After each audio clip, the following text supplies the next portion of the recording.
자, 안녕하십니까. 세종국토개발 대표 전은성입니다. 자, 오늘은 저번 시간에 이어서 집값 상승의 근본적인 이유에 대해서 한번 다시 설명을 드리려고 합니다. 이제 두 번째 얘기인데요. 제가 지난번 설명 때 지금 방송 지금 유튜브 자료 보기 전에 요거 말고 그 전에 거 한번 먼저 보고 보시는 게 좀 도움 되실 거예요. 제가 왜 집이 이렇게 오르고 있느냐, 저는 그렇게 지금 많이 올라 있는 것을 바람직하다라고는 생각을 안 하는데, 왜 이렇게 오르냐라는 거에 대해서 약간 정책적인 실패, 그러니까는 소득 주도의 성장을 하고 있는데, 그 소득이 일반 그 소비를 또 하게 되고, 소비가 또 다시 생산을 하게 되고, 그래서 경제가 굉장히 잘 돌아가는 메커니즘을 만들어야 되는데, 그게 아니라 소득 주도 성장을 하다 보니까 그 소득이 자꾸 부동산으로만 몰리다 보니까는 돈은 많이 풀었는데 그 경제 성장이랑 이어지지 않고 모든 게 투기로 몰리다 보니까는 부동산 가격이 이렇게 굉장히 많이 뛰고 있다라는 거에 대해서 설명을 드렸습니다. 설명을 드렸고요. 그리고 문재인 정부에서 하는 것들이 가만히 보면 경제 성장에 대한 정책이 아니라 어떤 복지 정책에 가까운 정책을 띠고 있다. 복지 정책을 가깝게 띠고 있으면서 돈을 많이 푸니까 경제 성장은 되지 않고 있고, 경제 성장이 안 된 상태에서 집값은 터무니 많이 올라가는 이런 병폐를 좀 띠고 있다는 걸 설명을 드렸죠. 거기에서 더불어 지금 국토교통부 정책 자체도 똘똘한 한 채를 강조를 하다 보니까는 똘똘한 한 채를 가질 수밖에 없는 그런 구조를 띠고 있다 보니까는 우리나라에서 가장 똘똘한 데는 서울이겠죠. 그러다 보니까 자본이 서울로 몰리게 되고 서울에 집중화 현상이 생기면서 지방도시는 초과적인 공급을 인해서 굉장히 힘들어지고 현재 부동산 상황이 그렇게 양극화가 되고 있는 상황에 대해서 저번 시간에 잘 설명을 드렸습니다. 자, 이번 시간에는 그걸 이어서 설명을 드리는 건데요. 제가 주도 성장에 대해서 한계점이 분명히 있다고 이틀 전에 말씀을 드렸는데, 오늘 거기에 대한 비판론에 대한 기사들이 엄청나게 나왔어요. 뭐 제가 말하면 바로 막 나오니까는 저도 좀 신기할 따름인데, 예, 하여튼 거기에 대해 설명드리도록 할게요.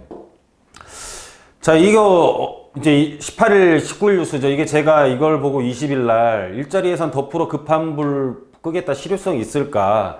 이게 문재인 정부 일자리 소득 주도 성장론의 일부로서 제가 설명을 드렸던 자료인데, 굉장히 잘못된 거다라고 설명을 드렸습니다. 굉장히 잘못된 거라고 설명을 드렸었고요. 오늘은 급기야 어떻게 발표가 나오냐면, 소상공인 자영업자 지원 대책 논의를 하면서 이제 소득 주도 성장에서 최저임금을 보장을 한 거잖아요. 최저임금을 보장을 해야 돈을 많이 벌어야, 노동자들이 돈을 많이 벌어야 소비를 많이 한다. 그래서 그런 부분이었는데, 최저임금 인상분 이상으로 지금 벌써 소상공인 자영업자한테 추가 지원을 한답니다. 또 뭐 5천억이 어쩌고, 또 오늘 제가 아침에 오면서 속보를 봤더니 또 추가적인 자금 지원이 엄청나게 나와요. 또 돈을 푸는 겁니다. 자, 최저임금도 풀고 거기에 대해서 고통받는 자영업자 대해서도 또 돈을 푸는 거예요. 또 돈을 엄청나게 푸는 거죠. 또 분명히 문제 발생하겠죠. 그렇죠? 근본적인 문제를 해결하지 못하는 부분들이 지금 자리를 잡고 있는 거고요. 자, 소득주도 성장 역추적 해보니 초이노믹스에 다, 이게 왜 이런 게 나올까요? 이게 지가 잘못해놓고서 왜 다른 데다 핑계를 대는지, 근본적으로 해결하니까는 딴 데로 갔다라고 지금 하는 걸로 밖에 들리지 않습니다. 예. 자, 박원순 개발 DNA 논란 주택시장 집값 상승 엇박자. 박원순 시장이, 얘는 전반적인 그 시장께서는 이 전반적인 부분을 보고 하는 것 같은데요. 우리나라 집값이 굉장히 올라 있는 거 잘못된 건데 이분이 그런 걸 모르고 막 발표를 하겠어요? 지금 그렇게 해야 되는 이유들이 굉장히 있습니다. 거기에 대해 설명 다 드릴게요. 뭐 국제교류 복합지구 개발 발표 안 하는 듯 하면서 다 했습니다. 자, 용산에 대한 뭐 국제교류 복합지구부터 해서, 용산이 아니죠, 여기는 그 잠실이랑 삼성동이랑 같이 개발하는 국제교류 복합지구, 그리고 국제 업무지구, 그리고 여의도 통합개발, 그리고 뭐 한 달 동안 지금 또 살다 나오셨죠. 강북에 옥탑방에 살다 나오시면서 강북에도 개발을 하겠다. 서울 전반적인 개발 계획 발표를 하고 있어요. 이거는 서울뿐만 아니라 지금 우리나라 이렇게 해야 돼요. 개발 발표해서 내수 살려야 됩니다. 이 설명 다 드릴 겁니다. 자, 계속 잘 보시고요. 자, 김현미 장관도 지금 조금 한 발짝 물러난 느낌을 가져요. 왜냐면 자, 집값 인상분, 집값 오르면 막 바로바로 막았잖아요. 바로 투기 과열지구, 뭐 투기 지역 지정해버리고, 바로바로 막, 얘 오르면 다음날 지정하고, 막 무슨 땜질식 그 정책으로 계속 추가적인 정책으로 막 막고 있었는데, 한 발 뺍니다. 집값 인상분 내년 공시 가격에 반영하겠대요. 내년. 많이 올라라. 내년에 반영하겠다. 전반적인 얘기들이 많이 오간 듯한 느낌이 많이 듭니다. 그래서 당장 또 막는 게 아니라 당장 추가적인 정책이 아니라 니네 내년에 그런 보유세 확대하겠다. 굉장히 한 발 물러난 정책처럼 보이죠. 왜 이렇게 될 수밖에 없는지에 대해서 자, 오늘 뉴스들이에요. 소득 성장 기조는 유지, 정책은 유연하게 하겠다. 기조는 유지하는데 정책은 유연하게 하겠다. 무슨 뜻이에요? 잘못한 거 인정하는 거죠. 그쵸?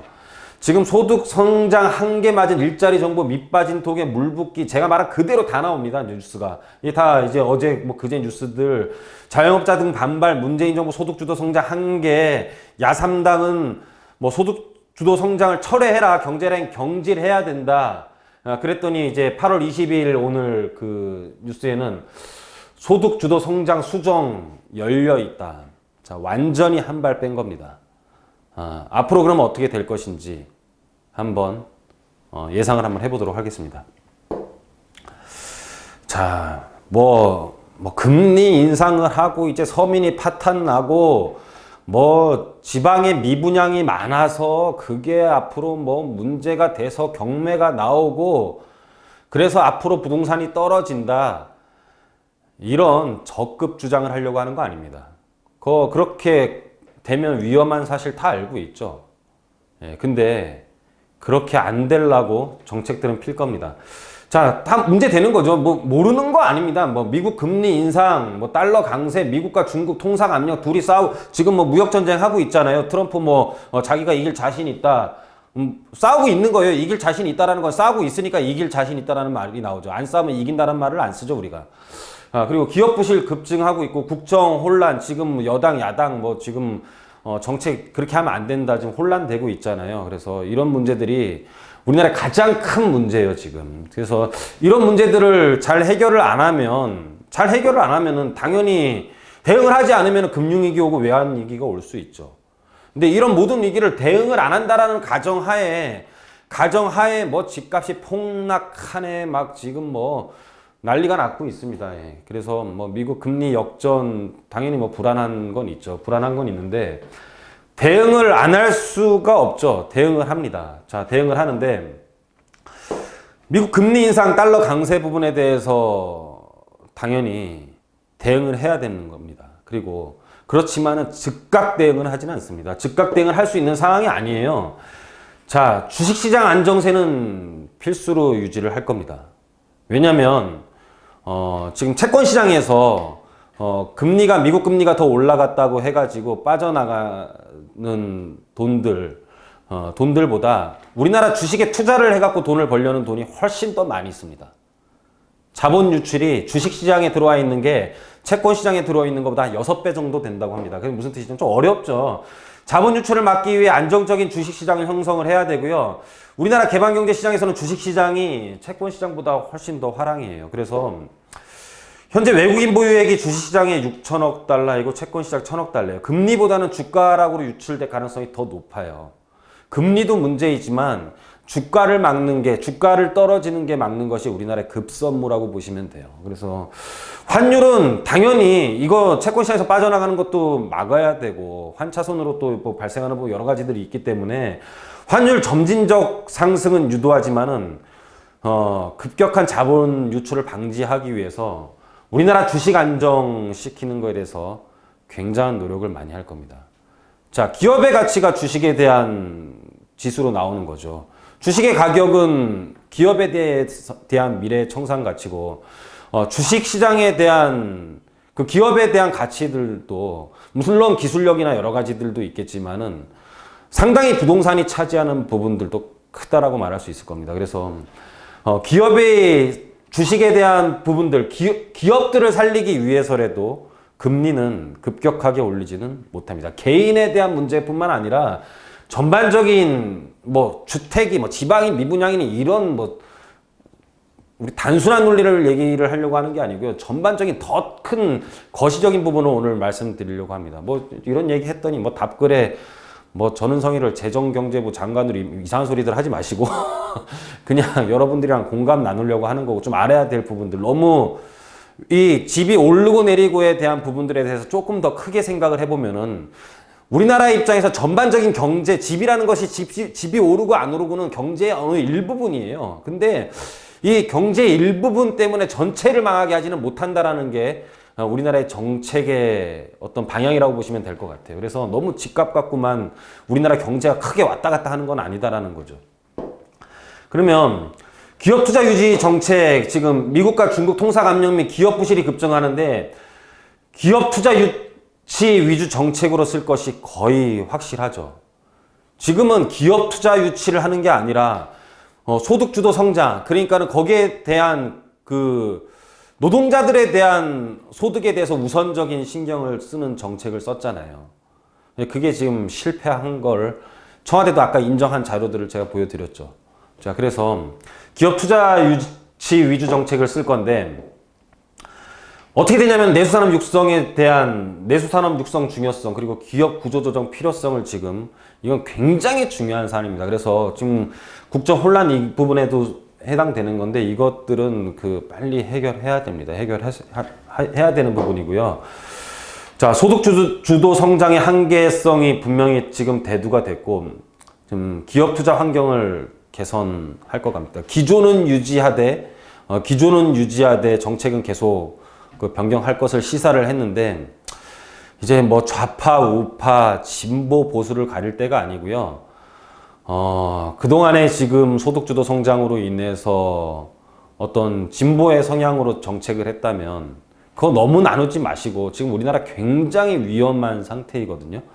나누지 마시고, 지금 이런 기업들 위주의 투자 환경으로 개선을 해야 됩니다. 그래서 분명히 이렇게 바뀝니다. 제가 장담합니다. 이렇게 안 되면은 큰일 납니다. 제가 이거 장담합니다. 여러분들 한번 올해 말까지 제 이 동영상 지우지도 않을 테니까는 여러분들 한번 보십시오. 어떻게 되는지.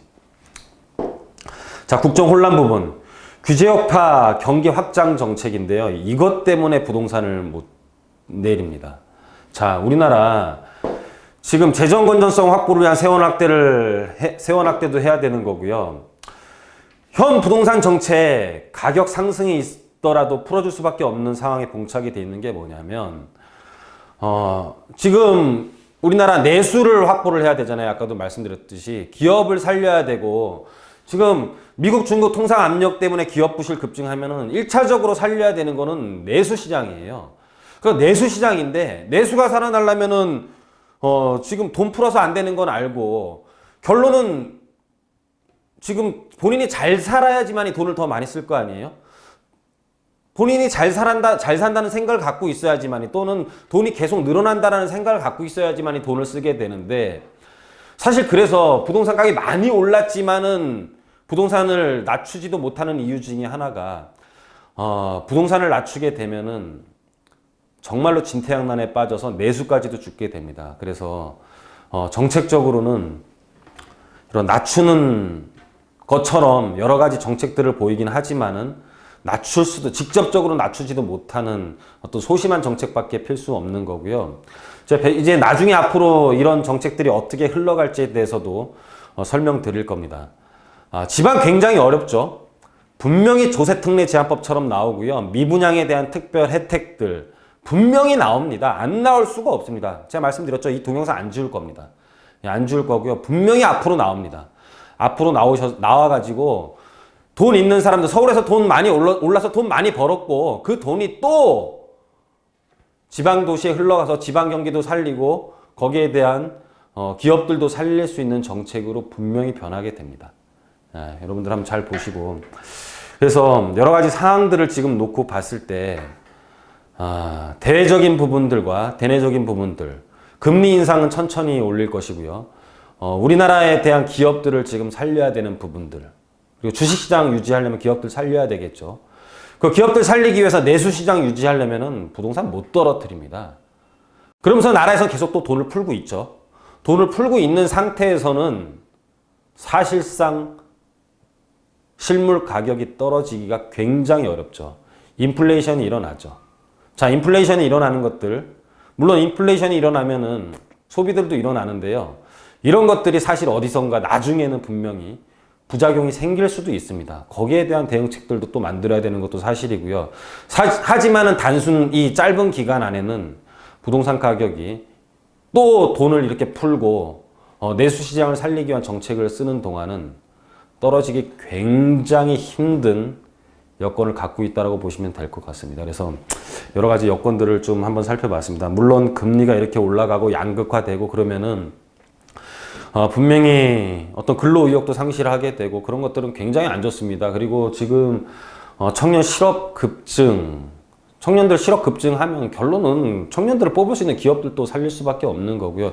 여러 가지 메커니즘들을 갖고 있습니다. 그래서 여러분들 집값이 단기간에 떨어질까 오를까 걱정하는 분들 계시는데 단기간에 떨어지기 힘듭니다. 그래서 거기에 대한 부분들을 오늘 여러 가지 전반적인 상황을 놓고 여러분들에게 설명드리는 시간을 가졌고요.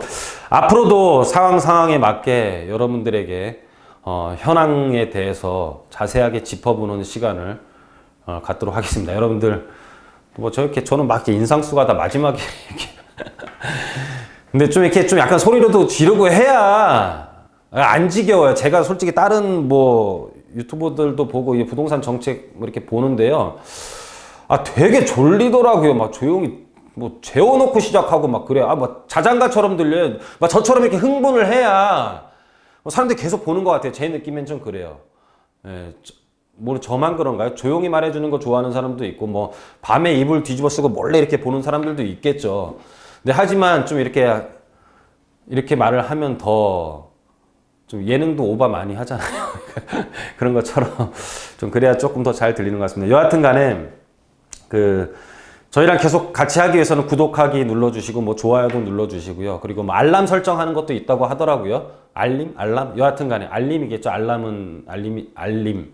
알림 설정하시고 저희랑 항상 계속 같이 가도록 하면 제가 감사히 생각하겠습니다. 그리고 여러분만 보지 마시고 좀 많이들 좀 알려주십시오. 저 마음에 드시면 많이들 알려주셔서 좀 저희 구독자 좀 많이 늘어났으면 좋겠습니다. 자, 오늘 강의는 여기서 마치도록 하겠습니다.